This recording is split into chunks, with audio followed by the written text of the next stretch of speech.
안녕하세요. 허지영 기자입니다. 오늘부터 좀 새로운 콘텐츠를 실험해서 제작해 보려 하는데요. 바로 자면서 편하게 눈 감고 들을 수 있는 감성 시사 영상이 바로 그겁니다. 원래 저는 영상 콘텐츠도 좋지만 이 목소리만이 가져다 줄 수 있는 독특한 매력과 힘을 좋아하거든요. 그래서 감성 시사 콘텐츠 이렇게 라디오 방송처럼 제작해 보려고 합니다. 내용은 주로 시사를 기반으로 여러분과 함께 읽어보고 싶었던 좋은 글을 소개해 드리려고 해요. 여러분이 나누고 싶은 글이 만약 계시면 이 방송의 댓글란에 링크와 함께 알려주시겠습니까? 그러면 다음 방송에서 제 목소리로 읽어 드릴게요. 반응이 좋으면 계속 틈틈이 만들어 드리겠습니다. 일단 오늘은요, 제가 얼마 전에 써서 여러분께 공개해 드렸던 이재명, 김경수, 박지현에 대한 단상과 관련한 글입니다.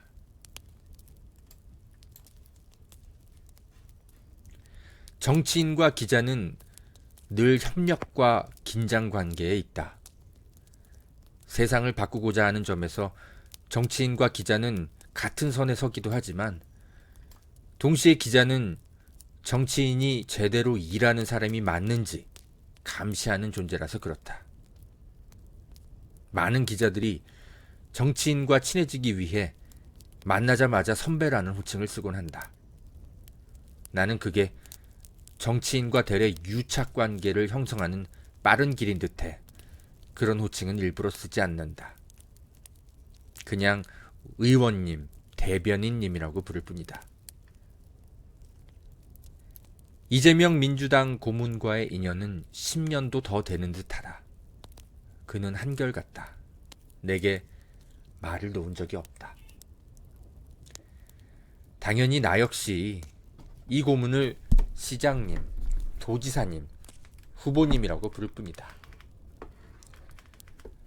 아주 과거에는 내가 연락도 많이 했지만 이재명 고문은 대체로 연락을 먼저 주는 쪽에 가까웠다.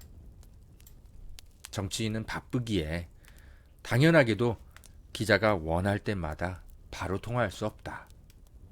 그러면 문자 메시지를 남긴다. 이재명 고문은 늘 성실하게 나중에라도 연락을 해왔고 되레 내가 궁금하지 않은 내용까지 설명해주곤 했다. 이재명 고문과 가까운 기자들에게 물어보면 대체로 내가 경험한 것과 비슷했다. 지금도 그렇다고 한다. 그는 참 성실한 답변을 하는 정치인이다. 사실 이재명 고문과 나는 직접 학교 선후배 사이이기 때문에 이 고문이 말씀을 놓아도 될 법하지만 그는 내게 그런 적이 없다. 그렇다고 내가 말씀 편하게 하라고 허락한 적도 없다. 그러는 순간 정치인 이재명과의 거리두기는 실패하고 이재명을 정치인이 아닌 학교 선배처럼 인간적으로 대하게 될 것 같아서였다. 이재명 고문에게 마지막 연락을 한 게 지난해 말이었던 것 같다. 물론 호칭은 이재명 후보님이었다. 이 고문은 10년 넘게 한 번도 자신을 선배라고 부르지 않는 나를 뭐라고 생각할까? 물어본 적도 없고 물어볼 필요도 없는 질문이다.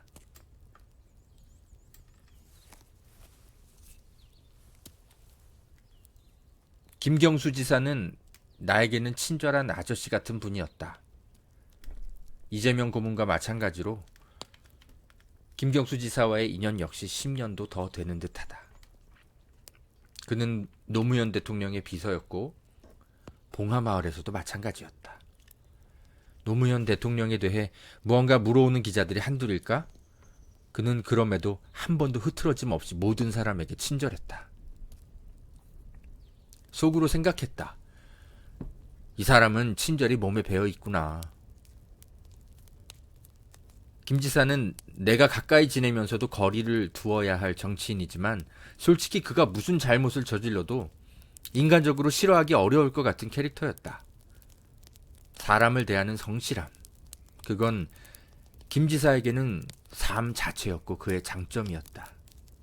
당연히 지역 주민과 경남 도민들에게도 같은 모습이었을 것이고 그는 역시 내 예상대로 어느 순간 노무현 대통령을 잇는 큰 존재감의 정치인이 되어 있었다. 당연히 노무현 대통령의 후광도 있었겠지만 김경수 지사 특유의 사람을 대하는 성실함이 그를 거물 정치인으로 만든 가장 큰 요인일 거라 본다. 김 지사와 마지막으로 통화한 건 2018년 5월이었다. 나는 당시 드루킹 댓글 사건을 터뜨렸고 김경수 지사를 정치적으로 구석에 몰아넣어야 하는 그런 기사를 쓰고 있었다. 당연히 인간적으로 힘들었고 마인드 컨트롤을 해야 했다. 기자는 정치인의 편이 아니라 진실의 편이라는 최면을 스스로 걸어야 했다. 오랫동안 김 지사의 인간적 매력에 너무 푹 빠져 있었기 때문에 기자로서 그를 궁지에 몰아넣는 게 적잖이 힘들었다. 김 지사의 비서를 통해 문자 메시지로 해명을 요구했다. 김 지사가 내게 응답을 할까? 큰 기대는 없었다. 아무리 김 지사여도 이런 질문에는 답하기 어렵겠지. 그런데 그는 여전했다. 얼마 안 가 내게 직접 전화를 걸어왔고 뼈아플 수밖에 없는 내 질문들 하나하나에 성실하게 답했다. 물론 나는 그걸 기사에 반영하려 노력했다. 반론권은 누구에게나 중요한 것이니까. 결국 김경수 지사는 감옥에 갔지만 나는 그를 여전히 인간적으로 응원하고 기다리고 있다. 그가 정말 선거 범죄를 저질렀는지 잘 모르겠다. 아무리 취재가 완벽해도 나 역시 때로 틀릴 수도 있다고 늘 생각한다. 김경수 지사가 정치적으로 재기하기를 간절하게 바라고 있다. 어제 박지원 민주당 비대위원장에게 전화를 걸었다. 그가 비서로 두고 있는 사람이 극단적 페미니즘으로 여러 사회적 무리를 빚었던 여성의 당 출신 인사라는 사실이 최근 드러났기 때문이었다. 트랜스젠더 인권 운동가들을 당에서 내쫓고 성노동자들의 신상을 공유하며 희롱했던 정당의 핵심 간부였다. 그런 사람이 민주당 비대위원장의 최측근으로 일하고 있다는 건 당연히 논란이 될 수 있는 일이었다. 이와 관련한 기사를 쓰기 위해 박 위원장의 해명을 들어야 했다. 박지원 위원장과는 난 아무런 친분이 없었기에 물어물어 전화번호를 구해야 했다. 박 위원장은 전화를 받았다. 안녕하세요. 허재현 리포액트 기자라고 합니다. 이 전화번호는 어떻게 하셨을까요? 그냥 동료 기자들에게 물어서. 이건 제 개인 폰입니다. 업무용 폰으로 다시 연락주세요. 네, 죄송합니다. 개인 폰으로 전화 걸면 안 되는지 제가 미처 몰랐네요. 다른 뜻은 없었습니다. 업무용 폰으로 바로 다시 연락드리겠습니다. 업무용 폰으로 전화를 걸었다. 박 위원장은 다시 전화를 받자마자 말했다. 대변인 통해서 연락주세요. 죄송하지만 하나만 여쭙겠습니다. 박 위원장께서 여성의당 출신 인사를 수행원으로 두고 있어서 논란이 되고 있습니다. 제가 지금 회의를 들어가야 해서요. 끊겠습니다. 전화는 그대로 끊어졌다. 벙 찌는 듯한 느낌이 들어 잠시 할 말을 잃었다. 내가 머뭇거리는 사이 이미 전화는 끊어져 있었고 당황스러웠다. 사실 정치인이 바쁠 수도 있는 것이고 바로 통화를 못할 수도 있는 것이다. 내가 당황했던 건 그가 전화를 거절하는 일종의 태도 같은 거였다. 내가 접해왔던 민주당의 정치인들과는 너무나 다른 태도였다. 마치 벽을 보고 대화하는 느낌? 고장난 자동 응답기를 상대하고 있는 느낌. 그런 거였다. 그는 상투적인 죄송하지만요, 미안하지만요, 이런 수식어조차 달지 않고 그렇게 전화를 끊어버렸다. 어떤 대변인에게 연락해야 한다든지 설명조차 없었다. 내게 비판적인 질문을 하는 기자와는 소통하고 싶지 않아요. 그런 무언의 메시지를 전달받은 느낌이었다. 민주당에는 대변인이 한둘이 아니다. 당 대변인도 있고 원내 대변인도 있고 기타 원외 대변인도 수십 명이다. 대체 누구한테 연락하라고 하는 걸까? 민주당 보좌관들에게 물어보았지만 제대로 아는 사람이 없었다. 결국 물어 홍서윤 씨라는 분이 현재 박지원 위원장의 대변인을 맡고 있다는 것을 알아냈다. 박지원 위원장과 전화를 끊고 8시간 만이었다. 홍서윤 씨는 또 누굴까? 처음 듣는 사람이었다. 그러나 나는 이미 지쳐버렸다.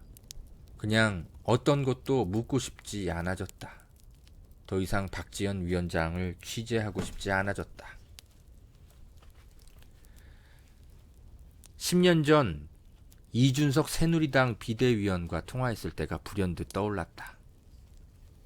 그도 이렇게 차갑게 전화를 끊은 적이 있었다.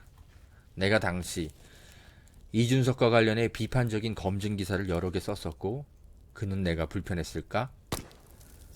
겉으로 예의는 갖추었지만 어딘가 느껴지는 쌀쌀맞음. 그러려니 했다. 내가 한겨레 기자니까 싫기도 하겠지. 하지만 젊은 정치인이 벌써부터 본인을 불편하게 하는 기자들은 아예 멀리하고 있구나 싶어서 씁쓸했다. 새누리당 인사들에게 큰 애정이 없었기에 이준석이 그러거나 말거나였지만 그런데 박지원 위원장에게서 10년 전 이준석에게 느꼈던 그런 태도를 느낀 것은 정말 예상하지 못했기에 나는 적잖이 당황했다. 특히 이재명 고문이 직접 공들여서 당으로 모셔왔고 비대위원장이라는 중책까지 맡겼다고 알려졌기에 더 당황했던 것 같다. 이준석에 대항할 민주당의 보물이 나타났다고 대놓고 칭찬하는 글을 써왔기에 특히 그랬다. 그가 페미니스트라는 이유만으로 당에서 고립되면 내가 나서서 방어해주겠다고 시민으로서 의견을 밝혀봤기에 또한 그랬다. 사람을 대하는 이런 태도는 정치인으로서 많은 사람들에게 오해를 가져다 줄 것 같아 당황스럽고 실망스러웠다. 딱히 무례하지도 않지만 그렇다고 민주당을 대표하는 정치인으로선 좀 우려스럽고 딱딱한 태도. 정말 박지원 위원장이 이재명 측근이 맞기는 할까? 이런 생각까지 들었다. 이재명 고문 주변에 여러 정치인들이 있고 내가 자주 통화하고 만나거나 하지만 저런 식으로 사람을 대하는 정치인을 본 적이 없기 때문이다. 정치인에게 국민이란 무엇일까? 박 위원장을 찾아올 수많은 국민들이 있을 것이다. 민주당을 아끼는 국민들이 많기 때문에 정말 다양한 사람들이 있을 것이다. 그런 사람 하나하나를 다 만날 수는 없지만 어쨌든 우연한 계기로 마주친 국민에게 대변인과 얘기하세요. 차갑게 사라지기보다 죄송합니다. 제가 말씀을 듣고 싶지만 지금은 시간이 안 됩니다. 제 대변인에게 말씀해 주시면 꼭 시간 내서 경청하겠습니다. 이렇게 말했다면 어떨까? 어떤 국민이 늘 바쁘게 살아야 하는 정치인을 이해하지 못할까? 대체 박지원 위원장 주변에 어떤 정치인들이 그에게 충고하고 있는 것일까? 궁금하다. 허재현 리포액트 대표 기자. 감사합니다. 오늘은 여기까지 하겠습니다. 여러분이 함께 나누고 싶은 좋은 글이 있으면 이 방송의 댓글란에 링크와 함께 알려주세요. 그러면 다음 방송에서 제 목소리로 또 읽어드리겠습니다. 편안한 시간 보내십시오. 감사합니다.